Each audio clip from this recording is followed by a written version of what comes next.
Bem, vamos abrir as nossas Bíblias, amados irmãos, no Evangelho de Mateus, no capítulo 24, é onde nos encontramos.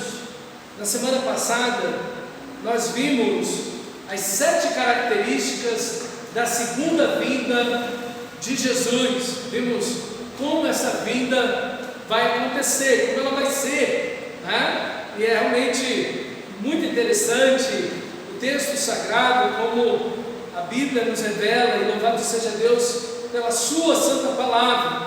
Agora, a partir desse momento, no capítulo 24, aí, a partir do verso 32 que nos encontramos, o Senhor vai começar uma série de parábolas e ensinamentos, mostrando para mim e para você a necessidade de estarmos preparados para a segunda vinda.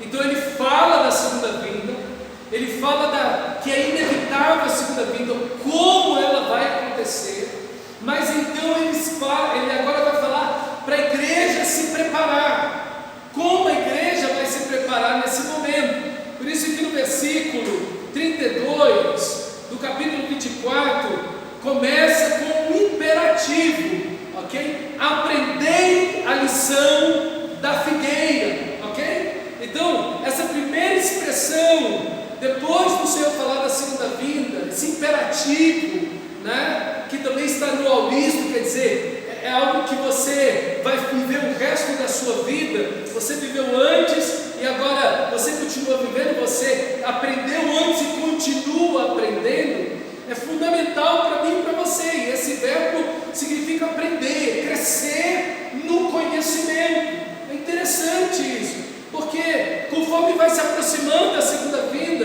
o nosso texto mostra essa intensidade que o pecado, as trevas, as lutas, os enfrentamentos, as guerras, toda essa situação que o mundo vive, revela essa intensidade, e a resposta da igreja é justamente essa.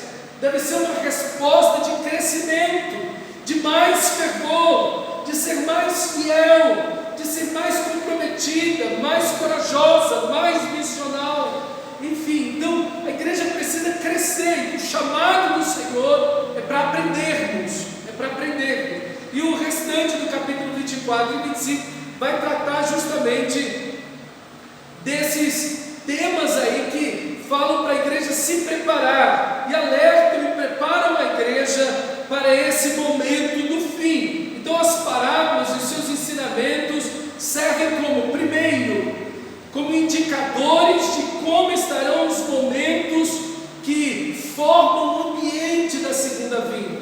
A primeira coisa que a gente, quando vai para esse texto, tem que entender: Jesus vai dar para você um ambiente, como vai estar, ok? Então cada parábola tem aí um ambiente, e você depois toma todas elas e tem um quadro bem completo de como vai estar o ambiente da segunda vinda.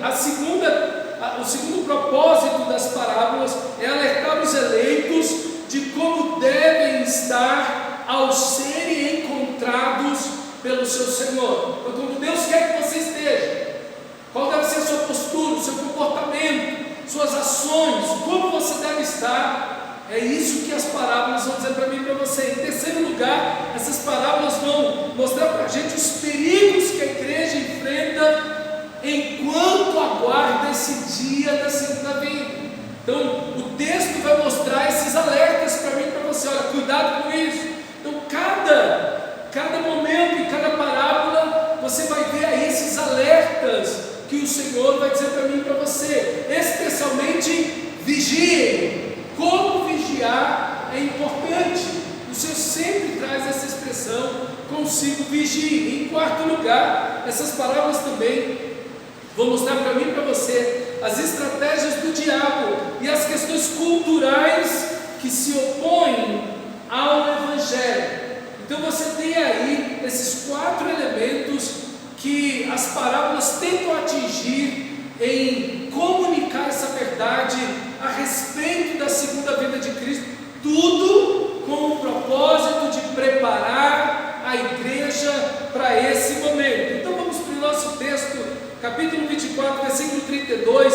Aprendam a lição da figueira, quando os seus ramos se renovam e as suas folhas começam a brotar. Vocês sabem que o verão está próximo. Assim também, quando virem todas estas coisas, saibam que Ele está próximo, às portas. Eu lhes asseguro que não passará esta geração até que todas essas coisas aconteçam. Os céus e a terra passarão, mas as minhas palavras jamais passarão. Então, a primeira coisa que o Senhor quer nos dizer nessa parábola aqui da figueira é a certeza da sua segunda vinda. Então, o primeiro objetivo dessa parábola é dar aos discípulos a certeza do fim, a certeza da segunda vinda. Assim como é certo que vai chegar o verão, quando você encontra aí uma figueira renovando-se os ramos e as folhas, é certeza que o verão está chegando. Da mesma forma, quando vermos esses sinais, podemos ter certeza que então o Senhor está voltando. Lembro, é inevitável não lembrar, quando a gente chegou lá na universidade, lá no Chile, era o início do verão, o iníciozinho do verão, o finalzinho da primavera, início do verão. Então, a gente pegou aquele momento muito agradável, era dezembro, e tinha uma figueira muito grande ali na entrada da universidade. E eu lembro de nós pegarmos ali dois verões. E quando a gente olhava depois do inverno, que as árvores perdem todas as suas folhas, elas ficam só aqueles galhos ali, entra a primavera e ali então os ramos começam a se renovar, e aí então começam os figos a vir. Aí os brotinhos dos figos começam a vir, o fruto começa a vir e crescer, daí então as folhas começam a brotar. Primeiro o fruto, depois a folhagem. Então a gente sabia, o verão está chegando. E exatamente isso, é inevitável, ninguém pode impedir a chegada do verão, ninguém pode impedir a chegada de Cristo Jesus, a segunda vinda do nosso Senhor. Ele virá, os sinais estão nos mostrando essa direção, até os cientistas estão falando, e aí já tem mais de 70 anos, já tem 76 anos, que esse grupo de cientistas fez esse relógio, do fim do mundo, tentando aí levar esse debate para as pessoas, não de uma forma teológica, mas falando dessa questão das guerras, dessa questão ambiental, enfim. Mas até os cientistas conseguem identificar que o mundo entra num colapso, caminha nessa direção, e isso cada vez se torna uma situação pior. Nunca estivemos, segundo os cientistas, tão próximos da meia-noite, desse momento do fim. E é justamente o que as Escrituras Sagradas estão dizendo. Então é inevitável que a segunda vinda venha, que o Senhor da glória venha, que a segunda vinda aconteça. Então essa parábola tem como propósito mostrar essa certeza. E aqui está um texto que muita gente se embola nele, muita gente se embola nesse texto. Está aí, final do versículo 32, vocês sabem que o verão está próximo. Assim também, quando virem todas estas coisas, saibam que está próximo, às portas. Eu lhes asseguro que não passará esta geração até que todas essas coisas aconteçam. Então, o ponto de Jesus aqui, veja, é que todas estas coisas aconteçam. Não muitas coisas, não muitas dessas coisas, não a maioria dessas coisas, mas todas essas coisas. E então, a geração que vir todas essas coisas acontecendo, contemplará a segunda vinda de Jesus. Eu já vi muita gente se embolar nesse texto, tentando marcar data, falando que uma geração é 40 anos. Em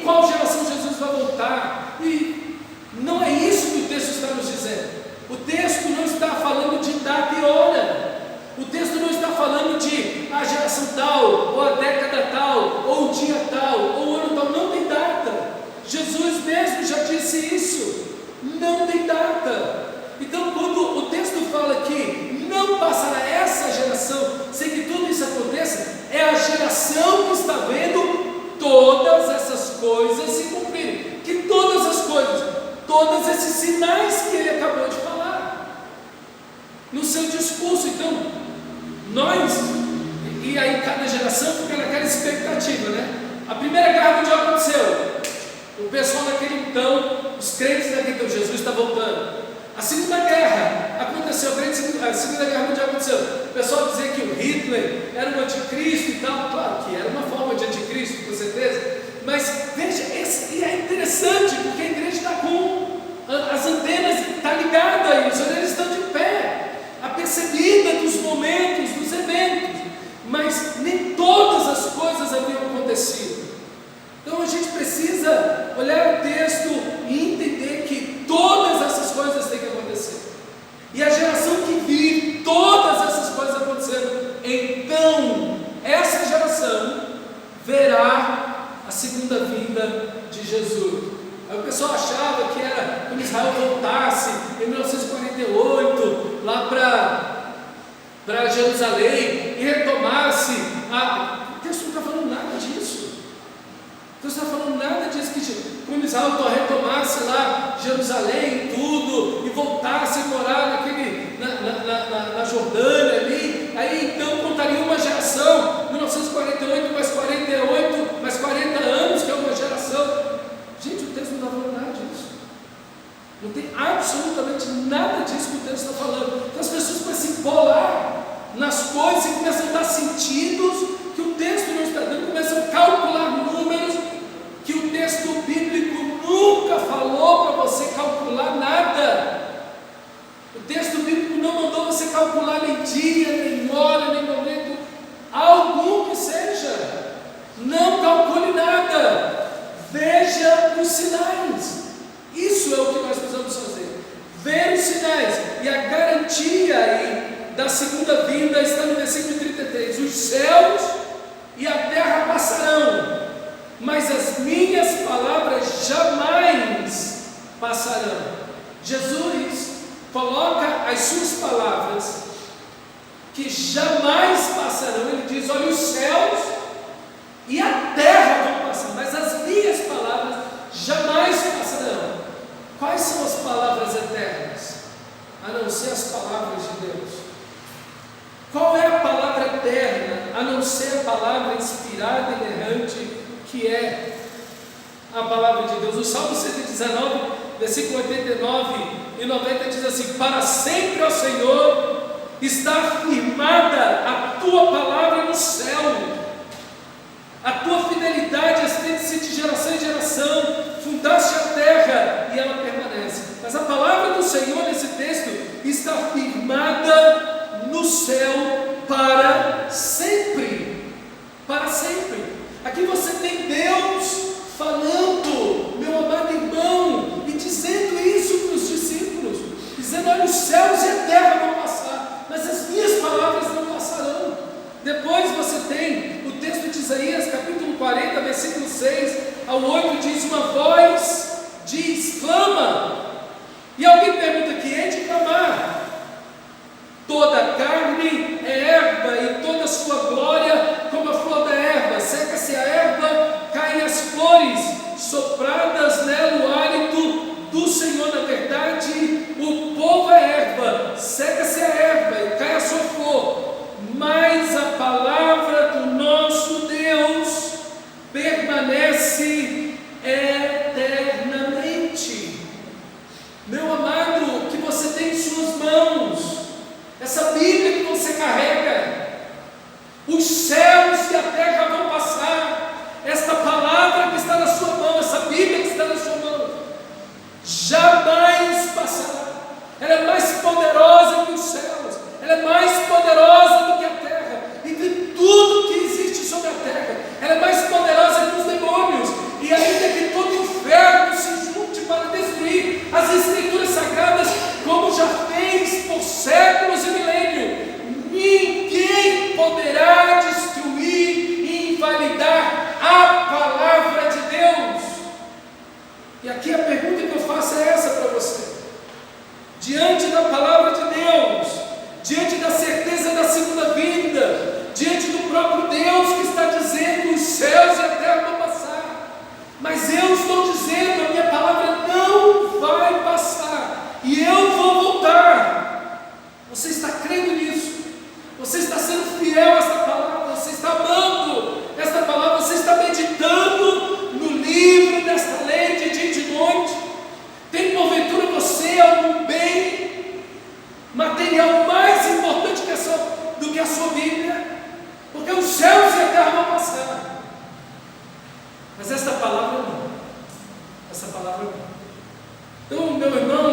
esse texto não apenas nos dá a garantia, a certeza de que o nosso Senhor vai voltar, mas também coloca um alerta para mim e para você. Estamos levando a sério as Escrituras Sagradas, a palavra de Deus, como de fato ela é a palavra de Deus?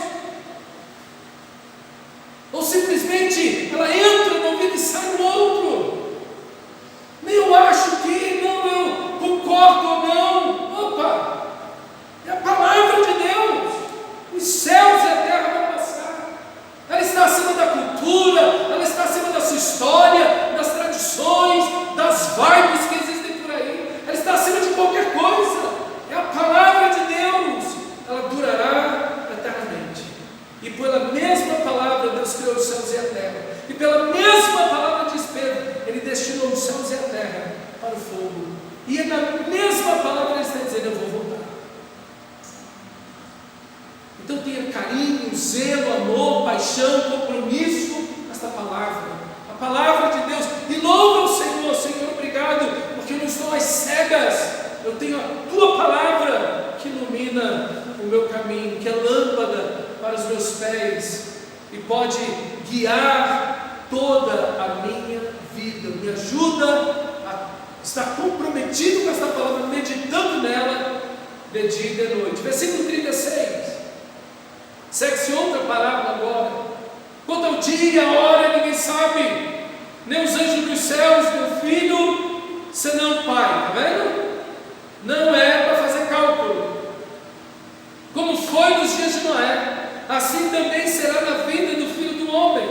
Pois nos dias anteriores ao dilúvio, o povo vivia comendo e bebendo, casando-se e dando-se em casamento, até o dia em que Noé entrou na arca, e eles nada perceberam, até que veio o dilúvio e os levou a todos.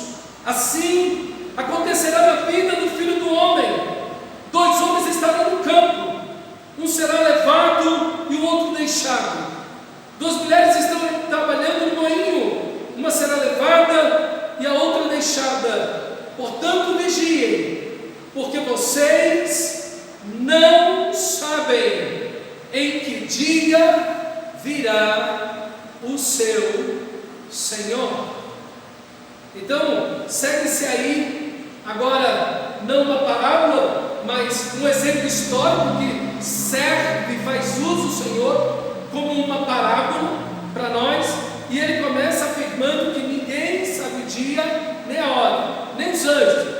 Eu sonhei que um anjo veio e me disse que Deus me falou. Está tudo errado. O texto diz que os anjos não sabem, e Jesus ratifica isso no último versículo, versículo 42, porque vocês não sabem em que dia virá o seu Senhor.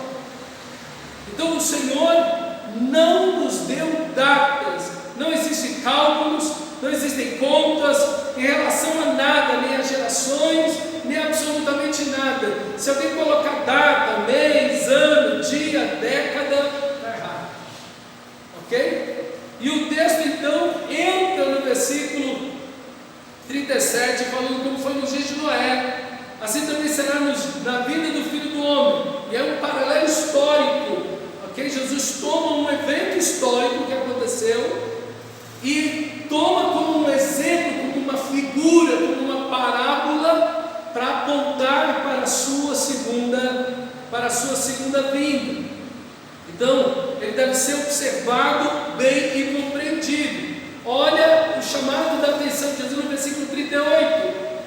Pois nos dias anteriores ao dilúvio, ele quer que você olhe isso. É isso que ele quer que você enxergue na história de Noé. Como foram os dias anteriores ao dilúvio. E aqui tem algo extraordinário. Primeiro porque nunca havia chovido na face da terra. A primeira vez que chove é o dilúvio. A Bíblia diz no livro de Gênesis que subia um vapor, havia uma transpiração aí da terra e regava a terra. Então nunca havia chovido. O primeiro elemento. Então, Noé dizia que ia cair água no céu, era um negócio inédito. Jesus já voltou alguma vez? Então, estamos no mesmo pé. É inédito, ok? Jesus não voltou. Nunca houve um momento como aquele do nosso Senhor. Então a importância aí é o contexto, são os dias anteriores ao dilúvio.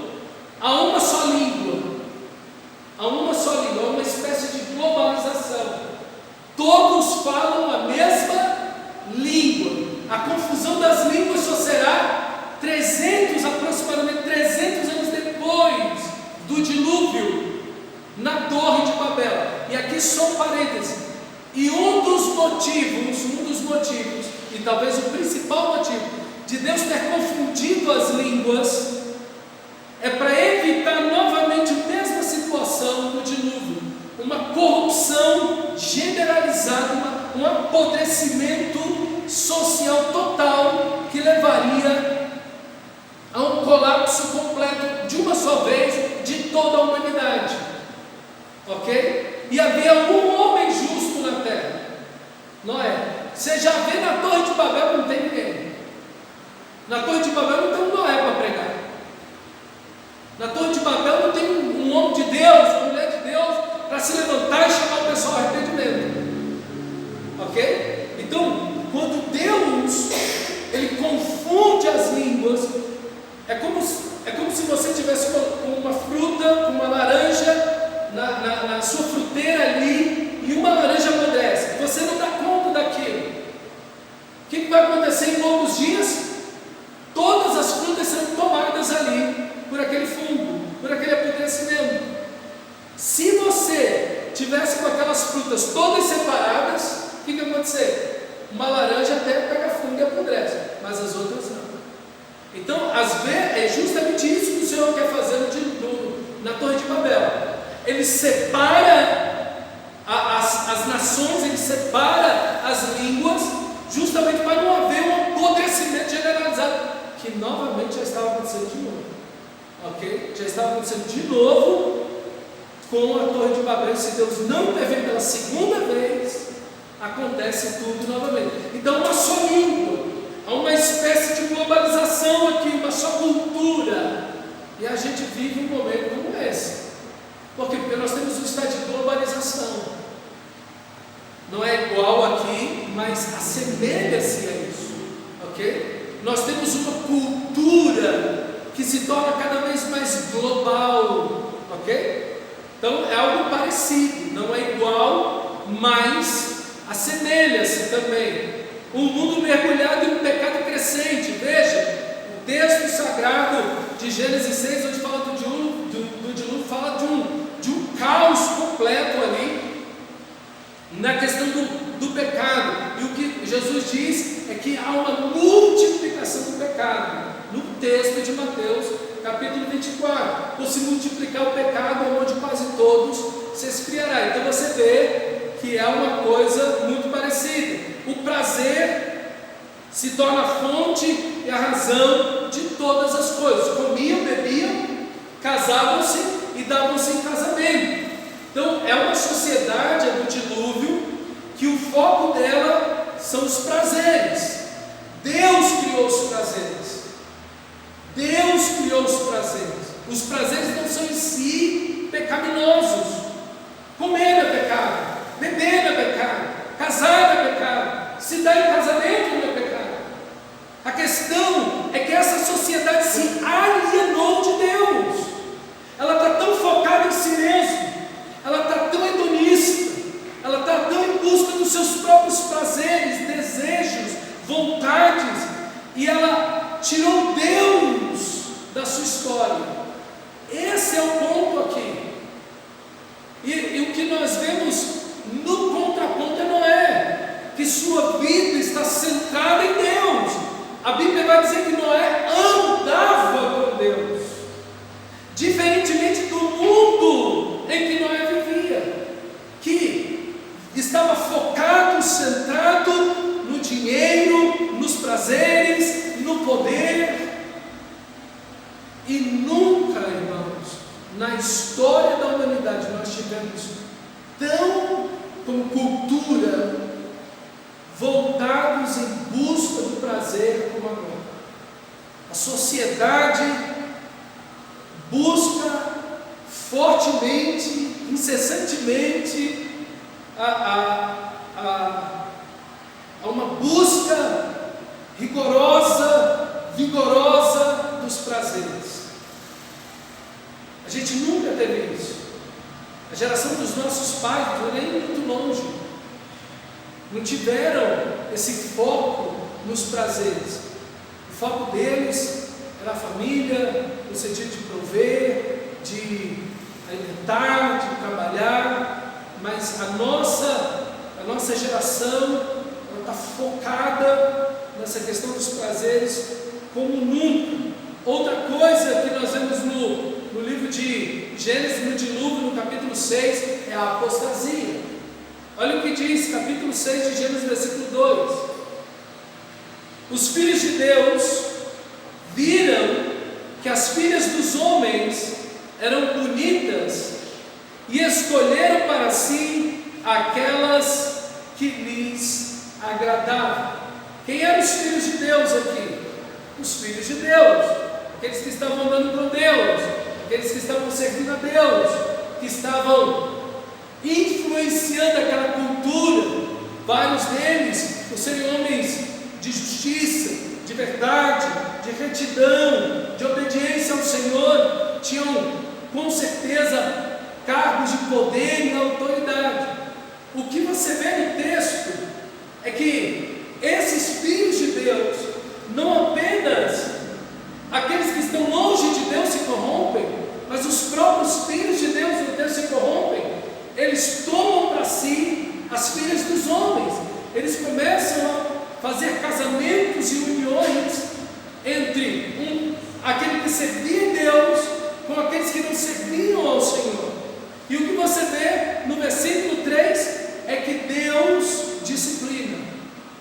Há uma disciplina de Deus no versículo 3. Novamente, os homens continuam correndo em pecado no versículo 4. E Deus disciplina no versículo 5. Então, é uma cadeia de atitude e resposta. Atitude e resposta que nós temos no texto. E a mesma coisa que vem na segunda vinda. A segunda vinda não vem como nós vimos, antes que venha a apostasia. Então veja o contexto, os dias que antecedem ao dilúvio. E aqui começa então a ver para mim e para você as lições que tomamos disso. Ok, o mundo está nessa situação. E Noé? Como está Noé? E o que o Senhor da glória quer é que você seja como Noé. O que Deus quer, o que o Senhor Jesus quer, é que você tome a figura de Noé e diga: eu preciso ser como esse homem. Eu preciso ser comprometido com Deus como Noé foi. Eu preciso ter as atitudes de Noé, preciso viver da maneira como Noé, preciso andar nos princípios que Noé andou. E o primeiro aspecto que nós vemos de Noé, meu amado irmão, é que Noé é um homem que andava com Deus. Seu caráter maravilhoso, versículo 9 de Gênesis 6, Noé era homem justo e íntegro entre o povo da sua época. Ele andava com Deus. O que o Senhor quer é que você seja sal e luz no mundo, entre o povo da sua época. Tem apostasia, tem um mundo que se aglomera em torno do pecado e fazem dos prazeres que Deus criou algo pecaminoso, tiram Deus de suas vidas. Mas o texto sagrado nos chama a andar com Deus, a sermos justos e íntegros, não apenas diante de Deus, mas entre o povo da terra. E aqui nós vemos o aspecto missional na vida de Noé.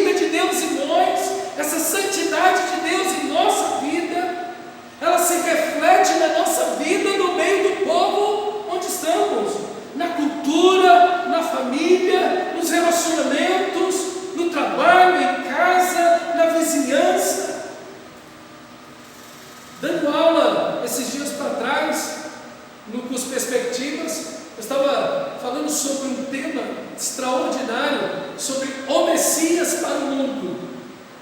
E eu estava falando para aqueles irmãos e irmãos, o aspecto missional mais importante da igreja é o seu testemunho, é a sua vida, é a sua vida transformada, é a sua vida íntegra, é a sua vida justa. Isso é que anda de acordo com a palavra de Deus. Isso é justiça, integridade. É que você olha para aquela pessoa e é difícil enxergar defeitos ali. É isso que o texto sagrado está dizendo, que Noé andava com Deus, a comunhão, a relacionamento com o Senhor, a vida de Deus, não uma religiosidade, mas uma vida intensa de caminhar com Deus. Essa expressão, andar com Deus, aparece algumas vezes nesses primeiros capítulos aí de Gênesis, significa girar em torno de Deus, fazer de Deus o centro da sua vida, e você anda em torno de Deus.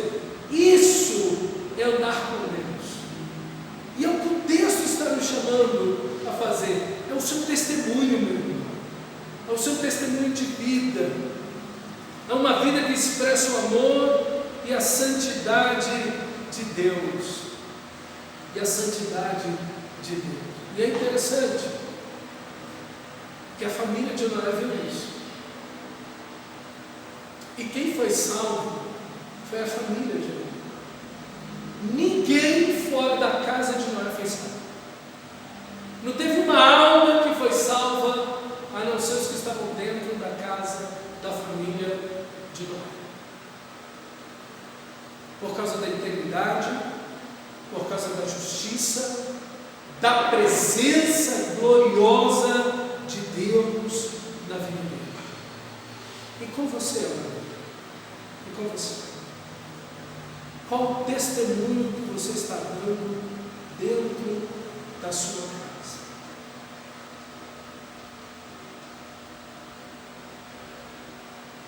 Vemos um filme que foi verdade nos Estados Unidos, aconteceu há uns 15 anos atrás aproximadamente. Um rapaz, um homem, acusado, ia aparecer diante do juiz, acusado de estupro. E ele se desvencilhou dos guardas, entrou no tribunal, matou o juiz, matou a escrivã, matou outras pessoas e capturou uma mulher que era viciada em estimulantes, né? E pegou ela assim de madrugada, ela estava sozinha em casa, tinha até perdido a guarda da filha por causa desses vícios dela, e ela estava lá tentando reorganizar a vida dela. E ele entrou na casa e tal, fez dela refém a noite toda. E tinham a mulher do AA, tinha dado para essa menina o livro do Rick Warren, Uma Vida com Propósito. E naquela madrugada ali, sem muito o que fazer, ela começou a ler o livro, e o cara falou: lê para mim.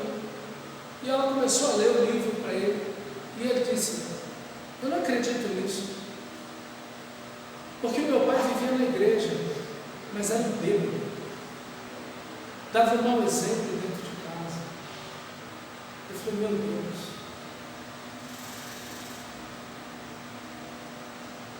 Veja onde termina a vida desse homem. Pegou prisão perpétua e tudo. Essa mulher se converteu a Cristo Jesus, entregou a vida a Cristo.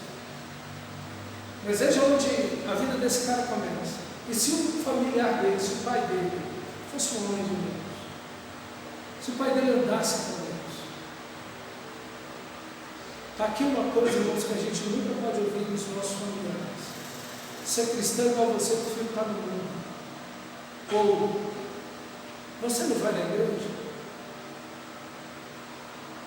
É isso, palavras e comportamento de alguém que diz que conhece a Deus, que é de Deus, que vive na igreja?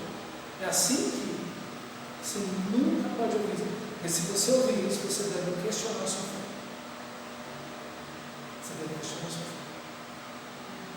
E eu quero dizer para você que esse é o maior empecilho das pessoas virem para Cristo: um mau testemunho pessoas que se dizem cristãs. Esse é o maior empecilho das pessoas do livro, a ponto de Pedro dizer que as mulheres vão ganhar um marido para Cristo sem palavras. Sem palavras. Sem palavras, irmão, é apenas testemunho, a vida. Meus irmãos, como isso é importante. Como eu e você precisamos pensar nisso.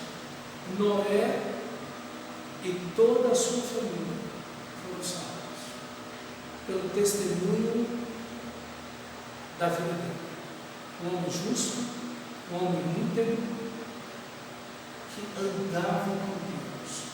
Seus familiares olham para você e dizem: fulano aqui anda com Deus. Anda com Deus.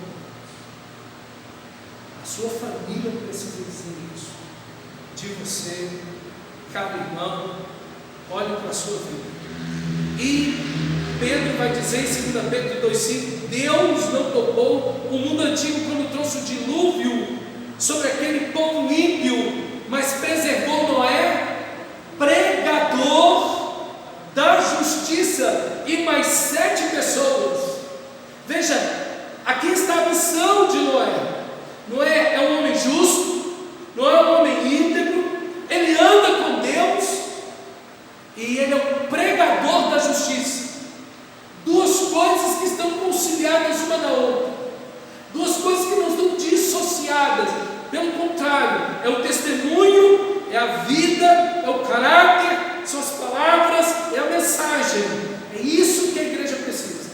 A igreja precisa ser missional, como o Senhor Jesus diz no capítulo 24, no versículo 14 de Mateus: e será pregado esse evangelho do reino a todas as nações, em testemunho a todos os povos, e então virá o fim. Noé está aqui, é o mesmo ambiente, é a mesma missão. Exatamente isso aqui que nós temos. Noé vive, Noé prega. A igreja que vai esperar Jesus, meu irmão, será uma igreja poderosa, como Noé, cheia do Espírito Santo, vivendo, transformada, íntegra, santa, andando com Deus, cheia do Espírito e pregando o Evangelho do nosso Senhor Jesus Cristo. Da mesma forma. E não importa as zombarias, não importa absolutamente nada, é uma igreja que está comprometida com o Senhor. Apesar do povo comer, beber, casar e dar sem casamento, Noé estava servindo ao Senhor. Ele foi zombado, ele foi escarnecido, duvidaram dele, mas ele permaneceu 120 anos pregando, vivendo para Deus. 120 anos. E aqui tem outro aspecto extraordinário, do qual Deus espera de mim e de você como cristão: trabalho no reino, para edificar o reino. Noé passou 120 anos trabalhando todo dia, diariamente, para construir aquela arca. 120 anos trabalhando e pregando, Irmão, a igreja da segunda vida é uma igreja missional, é uma igreja que trabalha, é uma igreja comprometida com o reino de Deus e não com seus prazeres pessoais. Comer, beber, casar-se e dar-se a casamento. Ela come, ela bebe, ela casa, mas seu coração está em Deus. Seu coração está em Cristo. Seu coração está na obra de Deus. Seu coração está no evangelismo, na missão, em servir, em colocar sua vida, seu tempo, seus talentos à disposição do Senhor e servir ao Senhor com alegria. É isso, meu amado irmão, é isso. Nós está servindo, nós está trabalhando, nós está pregando, nós está vivendo cheio da graça de Deus, obedecendo e construindo, trabalhando duro. Por isso que Jesus disse: rogai ao Senhor da seara para que mande trabalhadores para a sua seara. A igreja deve ser feita de nós Homens com caráter, homens que pregam, homens que trabalham, comprometidos com o Senhor da glória. Você é um Noé, amado irmão. Você tem sido um Noé aqui nesta igreja. Você tem sido um Noé na sua casa. Tem sido você um Noé no seu trabalho, na sua escola. Você é um Noé. Anda com Deus, cheio do Espírito, avivado, fortalecido. Uma família que olha para você e diz: Santo Deus, essa pessoa anda contigo. Não conheço ninguém que anda contigo, Deus, como essa pessoa aqui, que vive aqui em casa. Que caráter, que integridade, que vida em Deus essa pessoa transmite. Cheio do amor, da glória de Deus, de compaixão em seu coração. Porque pregar 120 anos, o coração está transbordando de amor. Transbordando de amor. Que coisa extraordinária. Que vida Noé tem. Que exemplo para mim e para você. Veja, o texto sagrado não apenas nos mostra como estará o mundo, o caos do mundo. O texto nos mostra como Deus quer que estejamos. O texto mostra os perigos da cultura, mas também o texto mostra qual é a resposta intensa, poderosa que cada cristão deve ter. E que sejam essas as nossas respostas, como indivíduos, como igreja, meu irmão. De compromisso, de trabalho, de amor, de seriedade no reino de Deus, no reino do Senhor. Mas apesar da vida poderosíssima de Noé, do seu testemunho, da sua pregação, do seu trabalho, somente sua família foi salva. Nenhuma alma foi salva. Ninguém se converteu. Não houve um arrependimento. E aqui a outra característica da segunda vinda é que o pecado se multiplica, disse Jesus. O amor esfria de quase todos. E obviamente, quanto mais pecado, menos arrependimento. Menos arrependimento.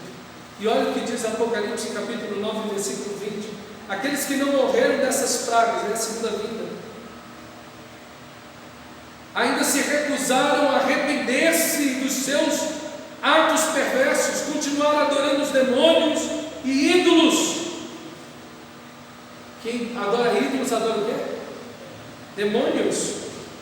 É isso que a Bíblia diz, é demônios, Paulo diz, que estão adorando.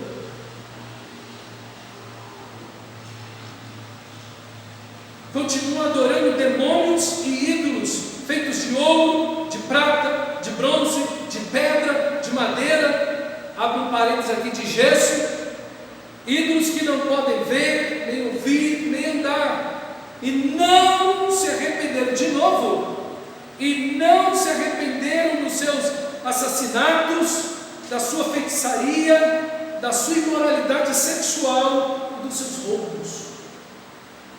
Duas vezes o texto diz: não se arrependeram. Quantos se arrependeram na pregação de Noé? No capítulo 16 de Apocalipse, versículo 9: todos foram queimados pelo intenso calor e blasfemaram contra o nome de Deus. Aqui, os que foram queimados foram os adoradores da besta, pelo intenso calor do sol, e blasfemaram o nome de Deus, que tinha o controle sobre essas pragas. Quem tem o controle sobre essas pragas não é o diabo, é Deus. É Deus, ok? Que tinha o controle sobre essas pragas. E não se arrependeram, nem deram glória a Deus. E por causa das suas dores e feridas, blasfemaram contra Deus. E não se arrependeram de novo dos seus atos perversos. O mesmo texto do capítulo 16 fala que eles não se arrependeram, não deram glória a Deus e novamente não se arrependeram dos seus atos perversos. É o mesmo ambiente, está vendo? Do dilúvio. É o mesmo ambiente, a mesma situação aqui, ok? Que nós temos. Então, meu amado irmão, serão tempos difíceis, nós já vemos isso. Pouco vemos arrependimento hoje em dia dentro da igreja. Dentro da igreja é difícil você encontrar verdadeiro arrependimento dentro da igreja. Qual foi a última vez que você chorou diante de confessando o seu pecado, dizendo: Deus, eu nunca mais vou voltar nisso aqui, e abandonou aquilo, nunca mais viveu aquilo. Qual foi a última vez? Qual foi a última vez que isso aconteceu na sua vida? Rarissimamente a gente vê arrependimento dentro da igreja, que dirá fora. Então assim, as pessoas podem se arrepender: eu bebi, não bebo mais, eu fumava, não fumo mais. Qualquer um pode fazer isso. O A está aí para isso. Tipo um controle ali, uma coisa. Não é isso. Arrependimento é voltar-se para Deus.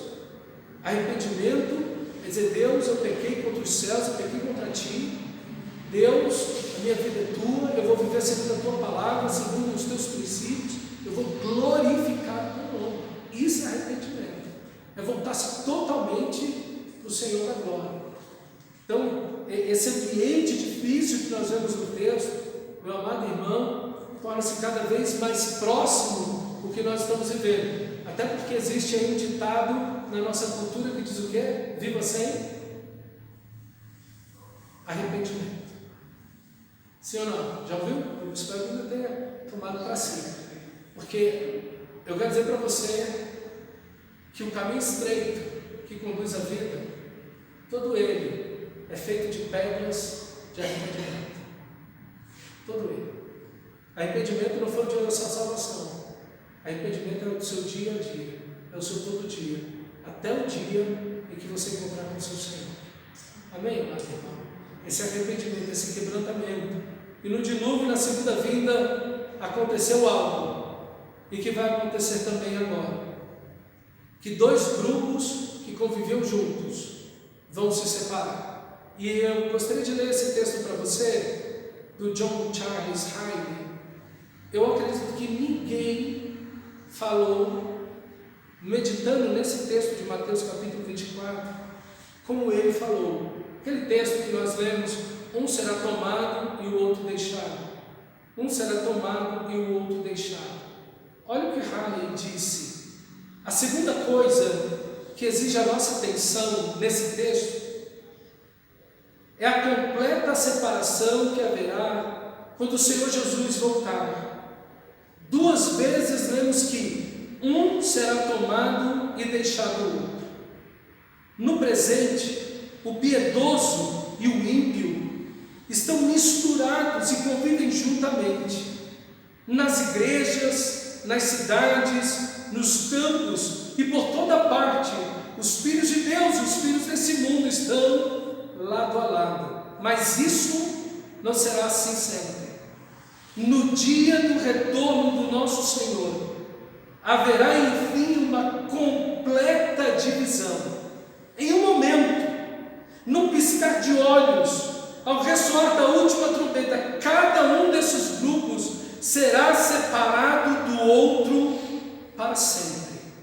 Esposas serão separadas dos maridos, os pais dos filhos, os irmãos das irmãs, os patrões dos seus empregados, os pregadores de seus ouvintes. Não haverá tempo para palavras de despedida e nem para arrependimento quando o Senhor Jesus voltar. Cada qual será tomado como estiver e ceifará conforme o que tiver semeado. Os crentes serão arrebatados para a glória, honra e vida eterna. Os incrédulos serão deixados para trás, para vergonha e desprezo eterno. Bem-aventurados aqueles que estão unidos de coração, seguindo a Cristo. A sua unidade jamais será quebrada, ela perdurará por toda a eternidade. Quem pode descrever a felicidade daqueles que foram arrebatados quando retornar ao Senhor? Quem pode imaginar a miséria daqueles que foram deixados para trás? Que nós pensemos sobre essas coisas e consideremos os nossos caminhos. Meus irmãos, esse texto, Santo Deus, Ele pegou as minhas entranhas e esmagou. Tremer diante de uma palavra dessa. Tremer diante de uma palavra dessa. Que coisa! Serão separados e não haverá tempo de despedida. E serão separados para sempre.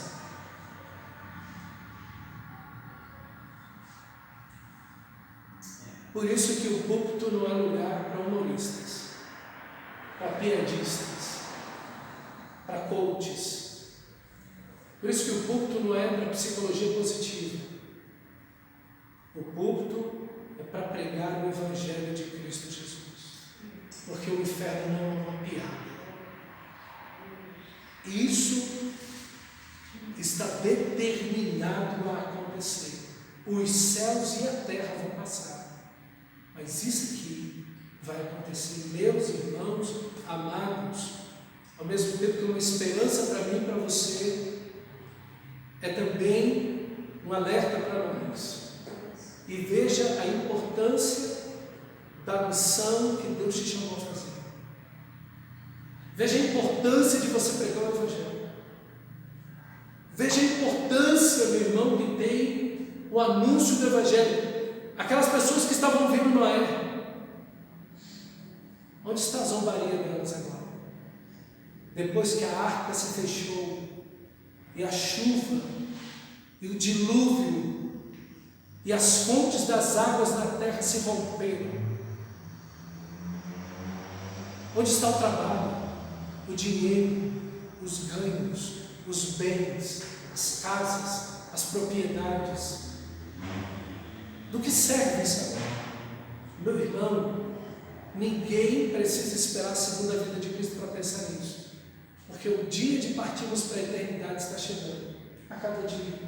Não é uma questão mórbida, é uma questão de, primeiro, esperança. Segundo, de alerta. Porque na cultura que nós vivemos de você, qual o sentido da sua vida? Não, o sentido da minha vida, deixa a vida me levar, a vida leva eu. Como? Esse é o sentido da sua vida. É que você vai deixar a vida te levar. É porventura o lema da sua vida, o lema de um bêbado? Não. Meus irmãos, a eternidade, ela está diante de cada um de nós. E veja a importância de você viver e pregar o Evangelho do nosso Senhor Jesus Cristo. Por isso de Jesus, vigiem, porque vocês não sabem o dia em que virá o seu Senhor. Vigie. Vigie para você crescer espiritualmente. Vigie para ver se o arrependimento está no seu coração. Vigie para ver o seu testemunho está crescendo em integridade, está vivendo segundo a palavra de Deus, está cheio do Espírito, tem aspectos de religiosidade em sua vida. Você está sendo missional. As pessoas que estão ao seu redor estão partindo para a eternidade, estão caminhando para a eternidade. Está você preocupado com isso? Vigie, meu irmão. Como Jesus disse, vigiai e orai para que não entreis em tentação. Essa expressão vigie se repete tanto nos lábios de Jesus, porque Ele sabe da nossa condição, que tão facilmente, irmão, cambaleamos, dormitamos, ou abrimos a guarda e nos deixamos levar pelas circunstâncias. Como precisamos vigiar? Estamos, meus irmãos, como Paulo diz, lutando como bons soldados de Cristo. Bons soldados de Cristo. Armadura de Deus, espada imposta em mãos, partindo, lutando, pregando o Evangelho, vivendo de Deus e vivendo com Deus, para a glória de Deus. Vamos orar ao Senhor. Feche seus olhos.